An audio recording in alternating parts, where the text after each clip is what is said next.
Bismillahirrahmanirrahim. Alhamdulillah, assalatu wassalamu ala rasulillah. Ashhadu an la ilaha illallah wa anna Muhammadan abduhu wa rasuluh. Selamat datang ke Al-Kalimut Thayyib, perkataan yang baik. Di sini saya berkongsi dengan anda doa-doa dari Al-Quran dan As-Sunnah bersama syarah dan komentar yang diambil dari laman web kalimutthayyib.com. Doa kali ini datang dari sunnah Rasulullah sallallahu alaihi wasallam. Ia berbunyi, Allahumma a'inna ala dhikrika wa syukrika wa husni ibadatik. Ataupun Allahumma a'inni ala dhikrika wa syukrika wa husni ibadatik. Ya Allah, bantulah kami untuk mengingatimu, bersyukur kepadamu dan beribadah kepadamu dengan baik. Ataupun ya Allah, bantulah aku untuk mengingatimu, bersyukur kepadamu dan beribadah kepadamu dengan baik. Ada dua hadis yang membawa doa ini. Hadis pertama adalah sebuah hadis sahih dari Abu Hurairah radhiyallahu anhu, di mana Rasulullah sallallahu alaihi wasallam mengkhabarkan kepada sahabat-sahabatnya, adakah kalian suka untuk bersungguh-sungguh dalam berdoa? Ucapkanlah, Allahumma a'inna ala dhikrika wa syukrika wa husni ibadatik.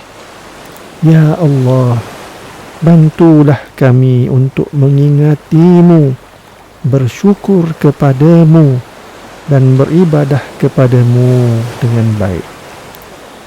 Suka dinyatakan perkataan yang digunakan untuk bersungguh-sungguh dalam doa ini, iaitu tajtahidu atau tajahadu, adalah daripada perkataan jahd, yang bermaksud menghabiskan atau memaksimalkan kapasiti dan tenaga seseorang dalam ucapan atau tindakan. Dalam kitab An-Nihayah halaman 175, apabila dikatakan seorang lelaki telah melakukan jahd dalam sesuatu, bermakna dia telah berusaha keras dan memaksimalkan usahanya. Yang dimaksudkan dalam hadis ini ialah kesungguhan dan maksimum dalam berdoa. Sebuah hadis lagi yang membawa doa yang sama adalah sebuah hadis riwayat Muaz bin Jabal. Pada suatu hari Rasulullah sallallahu alaihi wasallam telah memegang tangan Muaz bin Jabal dan bersabda, "Wahai Muaz, demi Allah aku mengasihimu. Demi Allah, aku mengasihimu." Kemudian baginda bersabda, "Aku berwasiat kepadamu, wahai Muaz, janganlah kamu sekali-kali meninggalkan di hujung setiap solat untuk mengucapkan, Allahumma a'inni ala dhikrika wa syukrika wa husni ibadatik."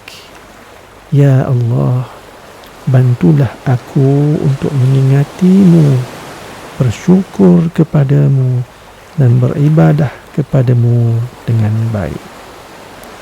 Doa ini sangat bernilai dan tinggi kedudukannya disebabkan kemuliaan kandungannya.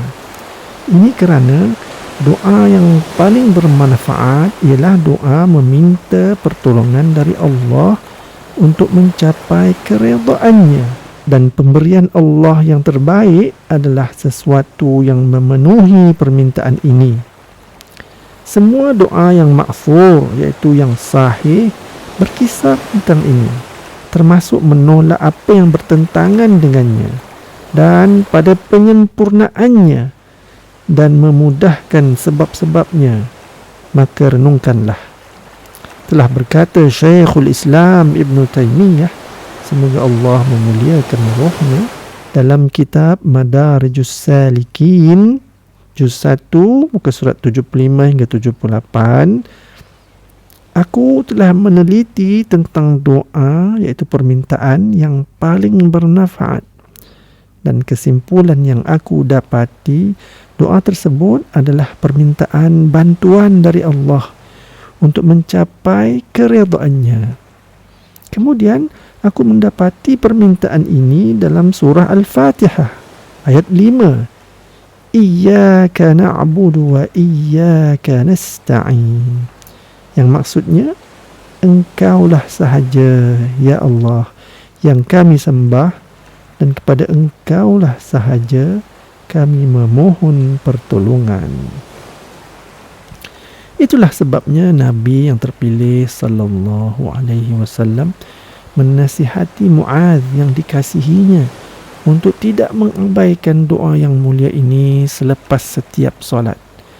Demikianlah juga baginda sallallahu alaihi wasallam menggesa dan memotivasikan seluruh umatnya untuk melazimi doa ini dengan bertanya kepada mereka, adakah kalian suka untuk bersungguh-sungguh dalam berdoa?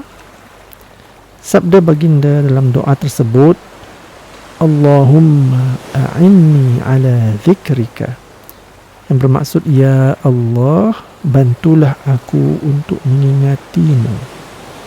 Di dalamnya terdapat permintaan kepada Allah dan permohonan pertolongannya dalam melaksanakan atau mendarah dagingkan zikir atau ingat kepadanya, kerana ia adalah sebaik-baik perbuatan. Rasulullah sallallahu alaihi wasallam bersabda, apakah tidak aku beritahukan kepada kamu semua amal yang paling baik, yang paling suci di sisi Tuhan kamu, yang meninggikan darjat kamu, dan yang lebih baik bagi kamu daripada membelanjakan emas dan perak, dan lebih baik bagi kamu daripada berhadapan dengan musuh, lantas kamu menetak leher mereka dan mereka menetak leher kamu? Mereka berkata, ya wahai Rasulullah. Baginda bersabda, zikrullahi ta'ala, iaitu ingat kepada Allah yang maha tinggi.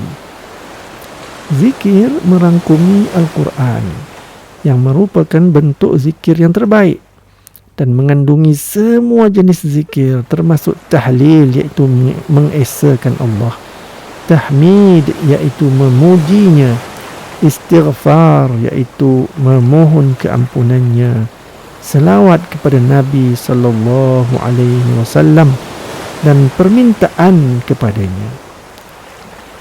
Pernyataan baginda wa syukrika, dan bersyukur kepadamu, artinya mensyukuri nikmatmu, ya Allah, yang zahir dan tersembunyi, yang tidak terhitung.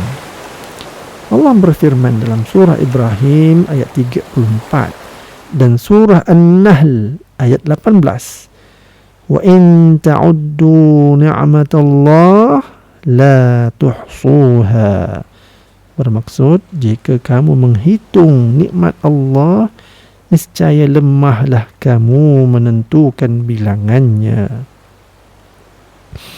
Melaksanakan kesyukuran adalah melalui amalan, sebagaimana firman Allah yang maha tinggi dalam surah Saba ayat 13. Beramallah kamu, wahai keluarga Daud, untuk bersyukur, dan sememangnya sedikit sekali di antara hamba-hambaku yang bersyukur. Kesyukuran juga dilakukan dengan lidah, melalui ucapan pujian, terima kasih, dan bercakap mengenainya.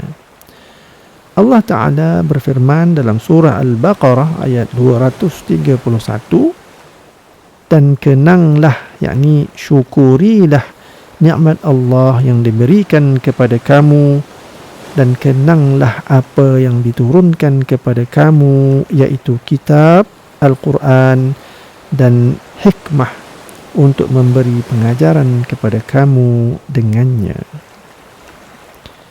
Bentuk kesyukuran yang paling besar adalah taqwa Allah, iaitu takut kepada Allah yang Maha Tinggi.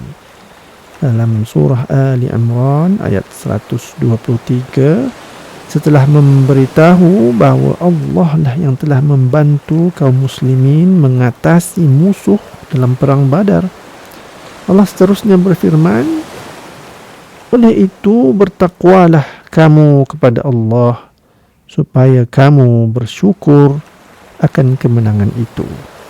Tidak syak lagi bahawa mendapat taufik dari Allah untuk bersyukur memerlukan satu lagi kesyukuran.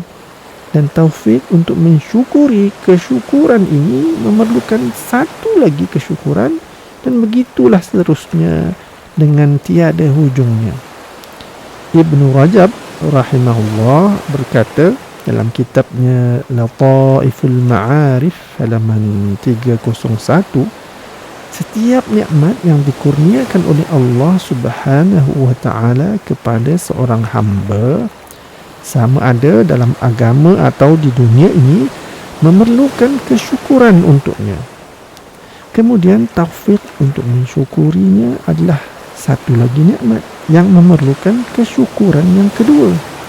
Kemudian taufik untuk mensyukuri nikmat kedua adalah satu lagi nikmat yang memerlukan satu lagi kesyukuran, dan seterusnya selamanya. Seorang hamba Allah itu sebenarnya tidak mampu melaksanakan syukur nikmat. Maksud sebenar syukur ialah mengakui ketidakmampuan seseorang untuk bersyukur. Sabda baginda sallallahu alaihi wasallam, wa husni ibadatik, yang bermaksud dan beribadah kepadamu dengan baik, bermaksud melaksanakannya dengan cara yang paling lengkap dan sempurna. Ini datang dari keikhlasan yang tulus kepada Allah di dalamnya, mengikuti apa yang datang dari Nabi sallallahu alaihi wasallam dan tidak membuat bid'ah di dalamnya. Sekian perkongsian saya kali ini. Semoga lidah kita sentiasa basah membaca doa ini dan lain-lain doa daripada Al-Quran dan Sunnah. Semoga kita dikurniakan Allah kefahaman berkenaan mana-mana doa yang kita baca, maknanya dan implikasinya terhadap kehidupan kita. Semoga kita diberi kekuatan untuk sentiasa memanfaatkan ilmu yang diberi oleh Allah, dan semoga Allah sentiasa mengurniakan kita ilmu yang bermanfaat. Subhanakallahumma wa bihamdika ashhadu an la ilaha illa anta astaghfiruka wa atubu ilaik. Wa sallallahu ala nabiyyina Muhammadin wa ala alihi wa sahbihi ajma'in. Walhamdulillahi rabbil alamin. Assalamualaikum warahmatullahi wabarakatuh.